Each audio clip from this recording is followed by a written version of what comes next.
Welcome to page 5 of the WB1, the residential listing contract for the state of Wisconsin. Page 5 is more boilerplate. Now, here's the thing pages 4 and 5 read, read, read, read, read. Get familiar with them because the answer to every question you'll typically have shows up here. So, again, I'm not going to go through this line by line. I am going to talk about a couple things though to make certain you don't overlook because they do have impact. First and foremost, occupancy line 225 to 227. I always cover that with my seller, and basically it says that at the time of closing, occupancy shall be given to the buyer of the property in broom swept condition and free of all debris and personal property except for anything that was agreed to in the offer to purchase, or if it's a leased property, it's the tenant's property. Now, why I always talk about that with sellers is it's not uncommon in some states in the United States that there's a couple days after closing that the seller has to be out, and you never want to have that happen. That the buyer goes for the walkthrough the morning of the closing, and the seller hasn't even begun to pack.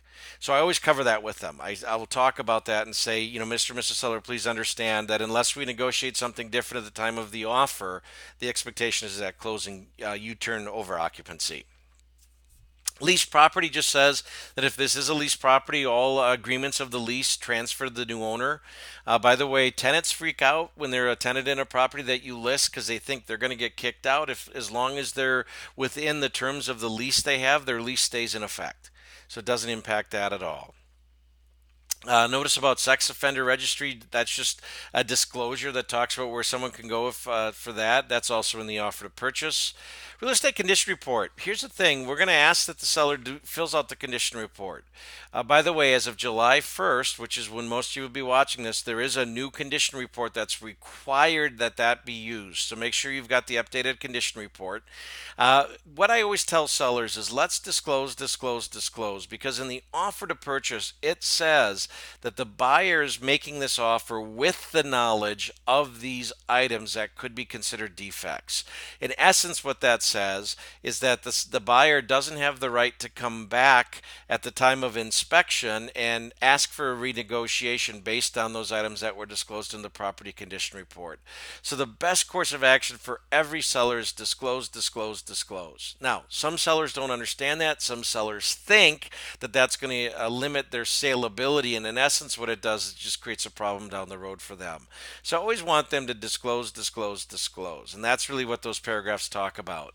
Lines 246 to 252 talks about the seller's cooperation with marketing. It says that the seller is going to let us show the property. They're going to let us put a lockbox system on the property. They're going to let us put a sign in the yard, all of those things during the term of the listing. And if for some reason they stop doing that, and that happens once in a while, sometimes something gets sideways, they could be in breach of this contract, and that would allow us then to cancel the agreement.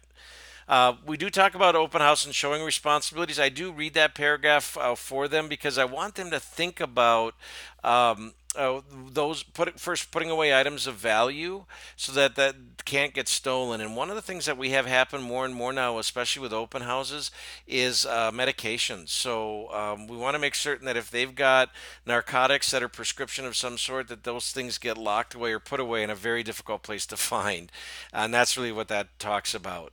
Now, we do talk about termination of the listing. It says neither the seller nor the firm has the legal right to unilaterally terminate without cause, right? So if there's breach of contract, they could cancel, we could cancel. Breach of contract at your part could be you list out a bunch of items you're going to do as part of the marketing and then you don't do them. So the seller would have the right to cancel the agreement based on that. Breach of contract on the seller side is that they don't modify paragraphs 246 through 242 at all, or 253 through 262, and they start limiting showings. And you would have the right to terminate then based on that. So that's really what that talks about. And it goes on about earnest money. And it talks about earnest money gets held in our trust account. And when that comes in, what that is. We are going to move on to page 6 because actually I'm going to do page 6 as video. No, as video number 6. So we'll finish this up then. So thanks for watching. Again, page 5, read it, read it, read it, read it, read it, read it. Thank you.